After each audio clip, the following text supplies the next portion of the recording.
Assalamualaikum warahmatullahi wabarakatuh. Bismillah, alhamdulillah, la hawla wa la quwata illa billah. Allahumma sholli ala sayyidina Muhammad, abdika wa nabiyika rasulika nabil ummi, wa ala alihi wa sahbihi wa sallim tasliman biqadri a'udzumadhalika fi kulli waqtin wahin. Para santri, wali santri, pemirsa juga subscriber dimanapun Anda berada. Apa kabar kalian hari ini? Saya yakin, hakul yakin kalian dalam keadaan baik, lahir dan batin, tengah berbahagia bersama dengan keluarga, orang-orang yang kalian cintai, dan mungkin tengah merencanakan liburan bersama dengan anak, istri, dan saudara, atau mungkin tengah menyelesaikan tugas-tugas penting. Doa dan harapan saya semoga kita semua diberikan keberkahan dan kemanfaatan hidup. Amin, Allahumma amin. Saya tengah duduk di satu gazebo, namanya gazebo koboi. Disebut gazebo koboi karena ada ornamen potongan roda dokar. Gazebo biasa tapi kemudian diberikan ornamen potongan roda dokar, akhirnya menjadi disebut gazebo koboi. Gazebo ini sederhana tapi kami pesannya dari Kudus. Ada seorang muda alumni UIN Yogyakarta yang energik, yang bercita-cita juga mendirikan pesantren tahfidz di desanya. Dia mencoba mencari-cari usaha yang bisa membuat dia mandiri dan bisa mewujudkan cita-citanya. Maka berbagai usaha dia coba lakukan, termasuk jualan bakso, tapi semuanya belum berhasil, dan kemudian beralih kepada produksi rumah kayu, gazebo, joglo dengan berbagai bentuknya. Dan alhamdulillah ketika saya ke Kudus, beliau termasuk salah satu pengusaha rumah kayu yang cukup sukses. Namanya Pak Samsul, ada di tiang joglo ini. Saya pesan beberapa joglo dari beliau. Para santri, wali santri, pemirsa juga subscriber. Ini pagi, saya tadi baru datang memenuhi undangan dari sebuah pesantren di Sidoarjo, tepatnya pesantren Mambaul Hikam. Ada pengajian umum, tapi waktunya tidak seperti di tempat lain. Waktunya setelah subuh tepat. Jadi undangan datang sebelum subuh, kemudian sholat subuh berjamaah, kemudian setelah itu langsung ngaji. Dan yang berkenan hadir adalah Kiai Haji Mustamar Marzuki dari Malang. Dan dalam pengajian itu Kiai Marzuki banyak menyampaikan tentang persamaan antara Nahdlatul Ulama dan Muhammadiyah. Kita menyadari dua organisasi ini adalah ibaratnya adalah paku bumi untuk menjaga tetap tegaknya negara kesatuan Republik Indonesia. Di Indonesia banyak muncul organisasi-organisasi sosial keagamaan yang baru, bahkan yang diimpor transnasional dari luar negeri. Bahkan di antara mereka memiliki cara pandang yang lain tentang bagaimana negara ini harus diatur. Di antara mereka ada yang menginginkan negara dengan bentuk khilafah. Dan mereka bekerja sangat sungguh-sungguh, bahkan door to door untuk mencoba menyampaikan kepada masyarakat tentang konsep negara khilafah ini. Tapi ketika NU dan Muhammadiyah tegak untuk menjaga Negara Kesatuan Republik Indonesia, Pancasila, dan Undang-Undang 45, maka sampai hari ini Indonesia tetap tegak. Kita enggak bisa membayangkan bagaimana kalau negara kesatuan ini kemudian berubah menjadi negara dengan bentuk yang lain, karena Indonesia ini terdiri dari ratusan bahasa, ratusan suku, ratusan bahkan ribuan pulau yang mereka memiliki tradisi, bahasa, keyakinan dan kepercayaan yang berbeda-beda. Kemudian mereka bersepakat untuk menjadi satu bangsa, satu bahasa, satu negara Indonesia. Itu adalah sesuatu yang sangat min fadli Rabbi. Kalau kemudian itu dibongkar, ibarat membongkar pondasi, kita tidak bisa bayangkan bagaimana Indonesia di masa yang akan datang. Beruntung kita memiliki organisasi sosial keagamaan seperti NU, Muhammadiyah, dan beberapa organisasi keagamaan yang lain yang menjadi penyokong, yang menjadi penguat, yang menjadi unsur terpenting dari tetap tegaknya Negara Kesatuan Republik Indonesia. Di dalam orasi Kiai Haji Marzuki tadi membuka wawasan kita yang selama ini sering kita dengar, NU dan Muhammadiyah untuk mewakili dua organisasi penting di Indonesia, ini banyak perbedaannya.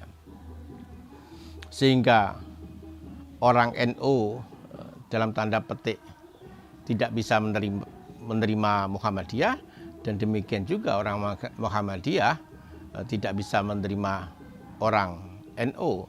Bahkan dalam bermacam event, keduanya selalu menunjukkan cara pandang yang berbeda. Cara pandang yang berbeda dan tampaknya tetap dilestarikan perbedaannya adalah diantaranya dalam menentukan awal bulan Ramadan. NU kekeh dengan Ru'yatul Hilal, sedangkan Muhammadiyah kekeh dengan hisabnya. Dan itu tampaknya dilestarikan sehingga NU Muhammadiyah seakan-akan selalu berbeda. Kemudian diperkuat perbedaan masalah rakaat tarwih, perbedaan doa kunut, perbedaan niat dalam sholat, perbedaan wirid setelah sholat, perbedaan bismillah ketika membaca suratul Fatihah, dan lain-lain, sehingga semakin diyakini di masing-masing pengikut organisasi ini bahwa NU dan Muhammadiyah memang berbeda. Beruntung keduanya memiliki cara pandang yang sama tentang Indonesia. Kalau keduanya tidak memiliki cara pandang tentang negara ini, bisa jadi keduanya akan mudah diadu domba dan akan semakin membuat negara kita itu semakin rapuh. Kiai Marzuki Mustamar pada saat itu membuka beberapa keputusan majelis tarjihnya Muhammadiyah, dan juga membuka kitab fikihnya Muhammadiyah. Dibuka satu persatu, ternyata dalam cara pandang yang sering kita buat berbeda dan kita lestarikan perbedaan itu, ketika dibuka keputusan majelis tarjih Muhammadiyah dan bahkan fikihnya Muhammadiyah, nyaris keduanya sama. Dalam tarwih, dalam majelis tarjih Muhammadiyah juga 20. Kalau menyebut Kanjeng Nabi Muhammad SAW tidak Muhammad saja, juga Sayyidina. Membaca Fatihah juga dengan bismillah. Doa kunut juga dianjurkan. Dan ketika ziarah kubur dianjurkan, selesai ziarah kubur jangan keburu pulang, didoakan kepada si mayit. Dan banyak aspek yang selama ini kita anggap berbeda, justru ketika kita buka fikih Muhammadiyah, juga keputusan Majelis Tarjih Muhammadiyah antara NU dan Muhammadiyah itu nyaris sama persis. Kita kemudian menjadi bertanya, siapa yang membuat perbedaan itu? Sehingga sebagian masyarakat NU, sebagian masyarakat Muhammadiyah menganggap bahwa mereka berbeda. Bahkan perbedaan itu kemudian dipertajam dengan saling menyalahkan, saling merendahkan pendapat masing-masing. Nah, ini tadi yang disampaikan Kiai Marzuki dalam pengajian di pesantren Mambaul Hikam. Dari pengajian itu kita bisa mengambil pelajaran NU dan Muhammadiyah paling tidak keduanya harus saling bisa berdiskusi, saling bersama untuk membahas sebuah masalah agar bisa dicari titik-titik temu sehingga kesepahaman antara NU dan Muhammadiyah, jurang pemisah yang bisa dipersempit ini akan semakin mengokohkan negara kesatuan Republik Indonesia. Perlu kita ketahui bahwa Indonesia yang bersatu seperti ini tidak mudah. Ikhtiar-ikhtiar dari sebagian masyarakat yang tidak paham, ikhtiar dari musuh-musuh Indonesia, ikhtiar dari kolonialisme dalam bentuk baru, tetap ada keinginan agar Indonesia ini rapuh dan kemudian terpecah belah, kemudian mereka kembali akan menguasai Indonesia. Ini terbukti di berbagai negara Arab. Mereka berhasil dipecah, mereka berhasil diruntuhkan. Kemudian kekuatan-kekuatan asing mulai masuk. Di Irak, negara yang demikian luar biasa pada saat itu, banyak santri dari Indonesia belajar ilmu agama di Irak. Di Libya juga demikian. Dulu banyak santri-santri dari Indonesia mendapatkan beasiswa dari Libya. Di Syria lebih-lebih. Di Syria terkenal perguruan tingginya, terkenal studi keislamannya yang sangat luar biasa. Sekarang untuk pergi ke sana sangat sulit.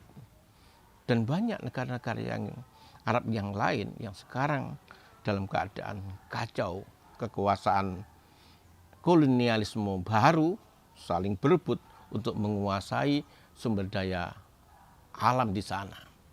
Kita tidak ingin Indonesia akan terjadi seperti itu. Potensi pecah di Indonesia jauh lebih besar ketimbang negara Arab. Tapi potensi untuk merekatkan Indonesia menjadi negara kesatuan Republik Indonesia justru lebih kuat. Kita memiliki bangsa yang beragam, tapi santun. Kita memiliki organisasi keagamaan yang punya cara pandang jalan tengah, tawasud, iktidal, tawazun, dan seterusnya. Kita punya tradisi-tradisi yang lama, tapi berhasil kemudian kita modifikasi hingga tradisi itu kelihatannya adalah tradisi yang sudah lama terjadi, yang lama dilakukan oleh masyarakat, bahkan sebelum agama Islam masuk, tapi kemudian diberikan warna oleh Islam, sehingga tradisi-tradisi ini tidak perlu dimengerti apa maknanya, tapi dilakukan oleh masyarakat tanpa disadari tradisi-tradisi yang berlaku di tengah masyarakat seperti tahlilan, yasinan, kemudian selamatan, dan berbagai jenis walimah, ini menjadi kohesi sosial yang luar biasa. Sehingga paham-paham baru yang mencoba memaksakan pahamnya kepada masyarakat Indonesia terpental, terkena pagar sosial yang demikian luar biasa kokoh. Sehingga sampai hari ini Negara Kesatuan Republik Indonesia menjadi sebuah monumen kebersamaan yang luar biasa, walaupun di tengah perbedaan yang juga luar biasa. Dan tampaknya Indonesia yang kemudian diwarnai oleh NU dan Muhammadiyah ini dilihat oleh berbagai negara yang saat ini mengalami kesulitan dalam rangka menumbuhkan persatuan untuk dipelajari, untuk dilihat, bahkan mungkin di-cloning untuk diterapkan di negara mereka. Bahkan juga di negara Eropa dan Amerika yang sedang bingung menghadapi Islam. Islam itu seperti apa sebenarnya? Mereka bisa melirik, melihat, mempelajari, mengobservasi Islam yang ada di negara kita. Dan Islam yang ada di negara kita seringkali diundang di berbagai negara untuk bisa menjelaskan Islam itu seperti apa dalam kaitannya dengan akidahnya, kaitannya dengan metode pembentukan sosial kemasyarakatannya, dan seterusnya, dan seterusnya. Dan ini, peran ini sudah mulai banyak dilakukan oleh tokoh-tokoh Islam di Indonesia sebagai sumbangan terhadap perdamaian dunia. Para santri, wali santri, pemirsa, juga subscriber, ini sekaligus menjadi tantangan bagi anak-anak muda yang sekarang ini tengah belajar, baik belajar di pesantren maupun di berbagai perguruan tinggi, untuk senantiasa menyiapkan Islam yang kita amalkan di Indonesia ini untuk bisa ditawarkan kepada dunia untuk menjadi solusi terhadap berbagai persoalan di dunia yang sampai hari ini belum selesai, antara hubungan agama dan politik. Di Indonesia, hubungan agama dan politik ini sudah nyaris selesai, sehingga keberagaman dan kehidupan sosial politik di Indonesia relatif aman, relatif bagus. Suksesi kepemimpinan juga berjalan dengan baik. Demokrasi yang baru saja dimulai ternyata untuk sekian juta masyarakat bisa berjalan dengan sangat luar biasa. Ini yang kita sampaikan dalam kesempatan ini. Moga-moga menjadi renungan kita bersama. Moga-moga bermanfaat. Akhiran wallahu muwaffiq ila aqwamit thoriq. Assalamualaikum warahmatullahi wabarakatuh.